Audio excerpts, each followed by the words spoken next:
Also im Jahr 1920, da war mein Vater das erste Mal in München. Da war er bei Karl Valentin engagiert im Charivari. Der Karl Valentin war der erste Direktor von meinem Vater.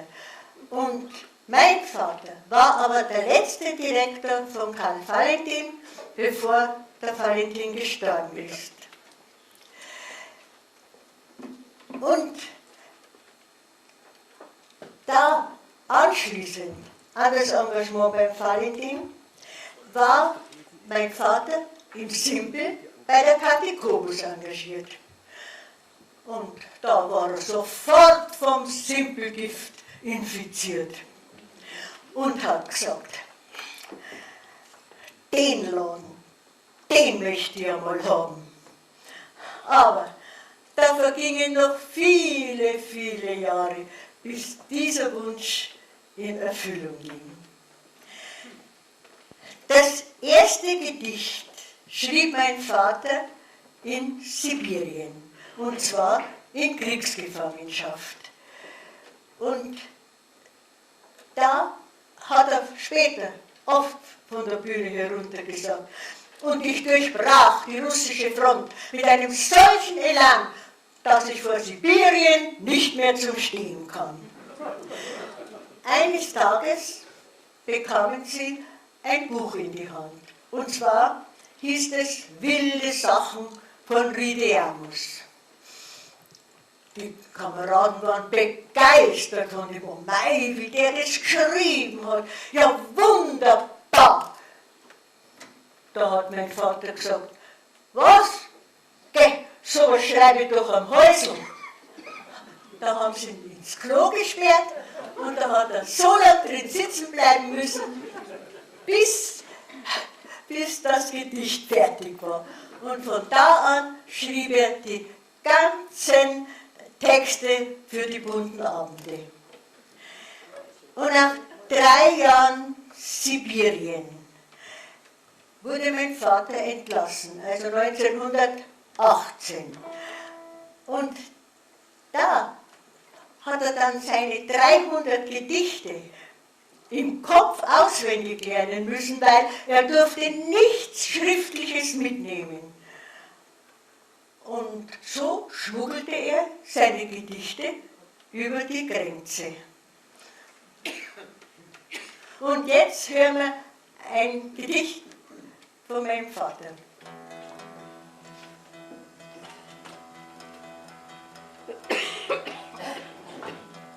Ich liege oft auf meinem Bauche, starre an die Wand und rauche.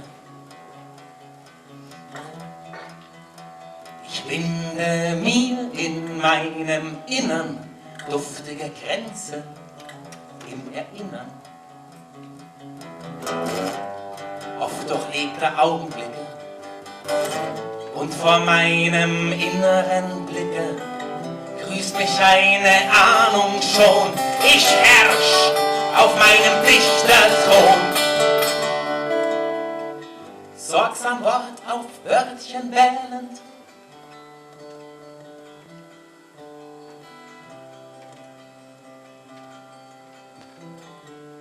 und ich vergesse so mein Elend.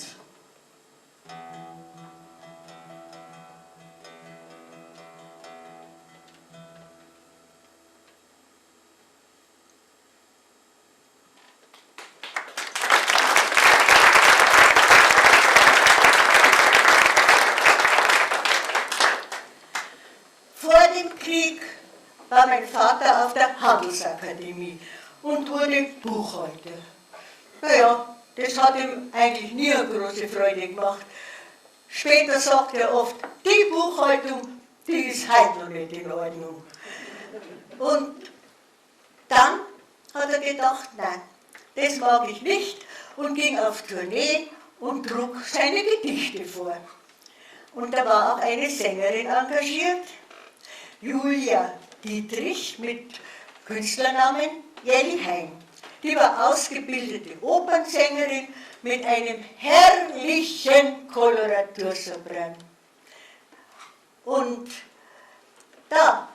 hat sich mein Vater sofort in ihre Stimme verliebt und bald darauf haben sie geheiratet.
Haben Sie die hohen Töne gehört? Und noch gar nichts. Da müssen Sie erst einmal die hohen Töne hören, aber immer gut starten.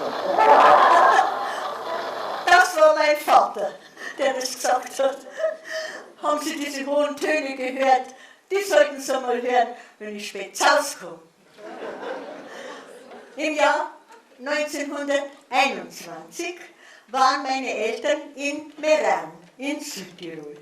Und zwar, die Mutti war am Stadttheater engagiert und der Vater hatte ein kleines Kaffeehäusl oben am Josefsberg, so ein Ausflugscafé. Und da bin halt dann ich in Meran auf die Welt gekommen. Und zwar am 1. August 1921. Wie ich aber 13 Monate alt war, sind meine Eltern mit mir weg von Meran und nach Linz an der Donau. Und 1922 ist da schon meine Schwester Trude auf die Welt gekommen.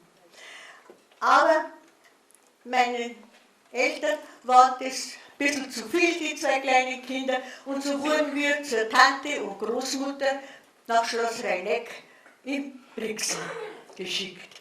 Und zwar, es ist so, die Tante hatte dort ein Kinderheim, also Erholungsheim für Kinder aus Deutschland.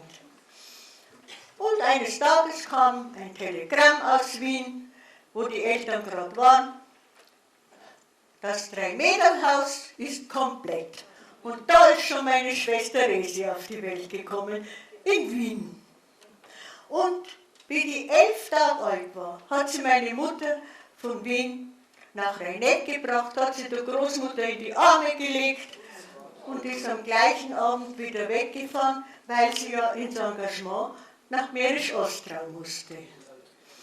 Aber wir drei, wir hatten eine wunderschöne Kindheit in Rheineck, das muss ich schon sagen.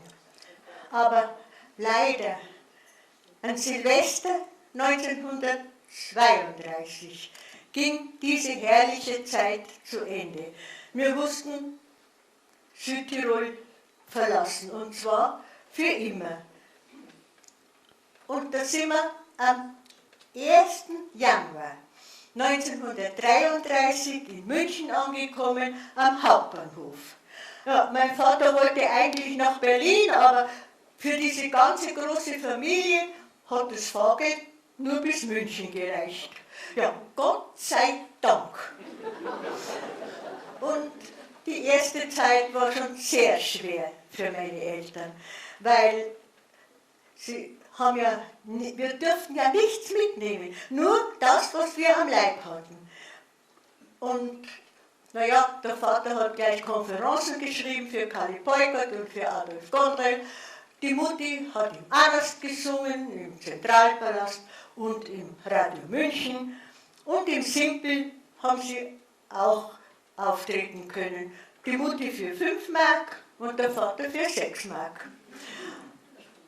Und eines Abends, die Mutti war schon im Bett.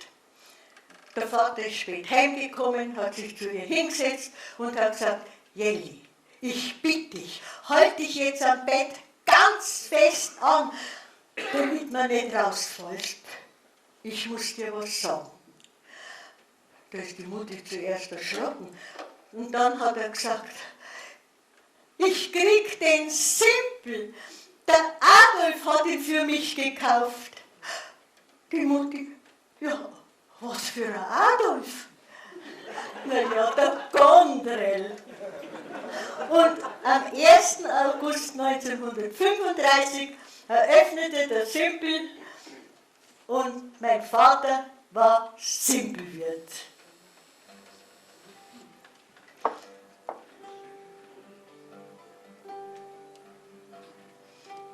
Als die großen Zeiten kamen, in jedem deutschen Ort, als die großen Zeiten kamen, da mussten viele fort. Da starb manche simple Seele, der Erich mühsam im KZ. Und der Ringelnatz, der ging uns ein, wie ein armes, krankes Vögelein.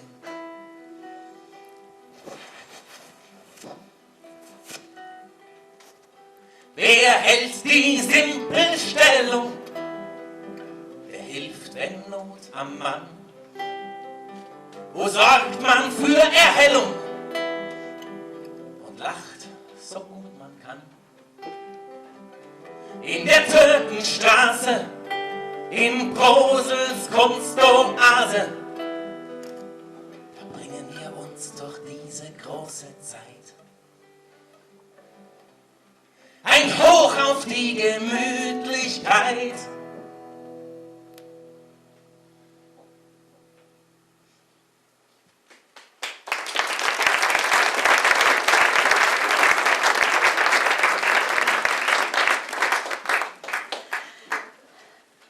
Am Anfang schrieb noch Fred Endrikat die Programme im Simpel. Aber bald hat sich mein Vater gedacht, na, das kann er eigentlich auch, denn er war ja Schriftsteller. Und zum Beispiel hat er einen Einakter geschrieben, die Kreuz- und Querfahrer. Dieser Einakter wurde einmal im Schauspielhaus aufgeführt, und zwar in einer Nachtvorstellung. Da spielte Adolf Gondrell den Kreuz- und Querfahrer. Im Simpel aber immer mein Vater. Da marschierte er herein mit einer Rüstung aus Pappendeckel und einem Helm am Kopf.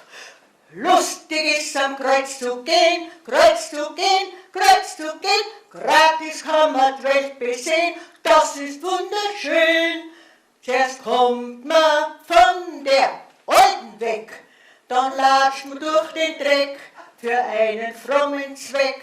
Und endlich gänzlich außer Rand und Band erlebt man allerhand im Morgenland.